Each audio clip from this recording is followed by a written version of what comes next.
আমরা যদি বাংলাদেশের মানুষ ঐক্যবদ্ধ থাকি এবং বাংলাদেশের মানুষের যত নেগেটিভ জিনিসই থাকুক না কেন, কিছু পজিটিভ জিনিস আমাদের দেশে মানুষের আছে আলহামদুলিল্লাহ। এর মধ্যে একটা জিনিস হলো, কোনো দুর্যোগ যদি জাতীয় পর্যায়ে আসে, দেয়ালে যদি পিঠ ঠেকে যায়, তখন দেখা যায় আমাদের দেশে মানুষ ঐক্যবদ্ধ হয়ে যায়, সবাই কাঁধে কাঁধ মিলিয়ে নেমে যায়।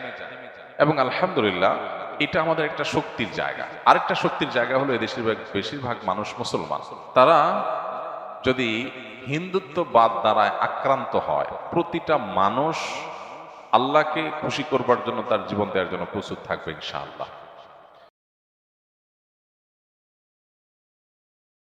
সো আমার মনে হয় না যে আমাদের এই প্রিয় স্বদেশকে কেউ তুড়ি মেরে উড়ি দিয়ে দখল করে নেবে, এই স্বপ্ন বাস্তবায়ন হবে এত সহজ না ইনশাআল্লাহ তাআলা।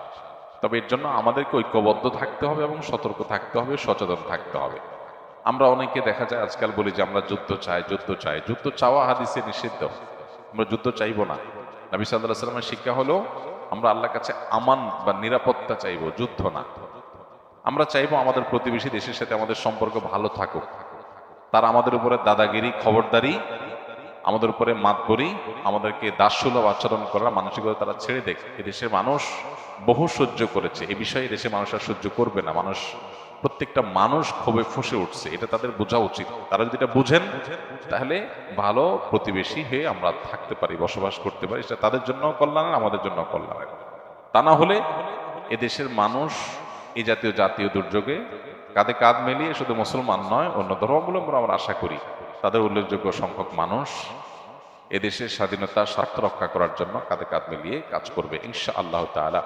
আমার মনে হয় এটা তারাও জানে, আমাদের প্রতিবেশী ভাইরাও জানেন যে বাংলাদেশে মানুষ তাদের জাতীয় দুর্যোগে তারা কিভাবে কাঁধে কাঁধ মিলিয়ে দাঁড়ায়। বহুবার আমরা এটা প্রমাণ করেছি, জাতি এটা প্রমাণ করেছে যে জাতীয় দুর্যোগে মানুষ ঐক্যবদ্ধ হয়ে যায়, সকল ভেদাভেদ মানুষ ভুলে যায়। সেটা আবারও প্রয়োজন হলে মানুষ করবে।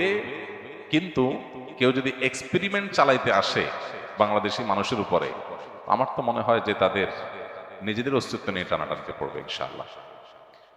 এই জন্য আমাদের ইমানকে বৃদ্ধি করতে হবে, আমাদের চেতনাকে জাগ্রত করতে হবে। অ্যাজ এ মুসলমান আমাদের মধ্যে এই মানসিকতা থাকতে হবে যে আমরা আল্লাহর জন্য আমাদের জীবনও প্রয়োজনীয় দিতে আমরা প্রস্তুত। আমাদেরকে যারা কোণঠাসা বানায় রাখে, দাস বানায় রাখে, প্রেসারে রাখে, চাপে রাখে, দখলদারিত্বের মানসিকতা রাখে, খবরদারের মানসিকতা রাখে, ঘৃণা ভরে তাদের এই মাতবরি আমরা প্রত্যাখ্যান করব। আমাদের এই স্বাধীনতার জন্য হুমকির যে সমস্ত পদক্ষেপ তারা নেয়, সেগুলোর বিরুদ্ধে আমরা প্রত্যেকটা মানুষ লড়বো ইনশাআল্লাহ। আমরা যদি সতর্ক থাকি, তাহলে ইনশাআল্লাহ কোনোদিনই তারা সেটা করতে পারবে না ইনশাআল্লাহ।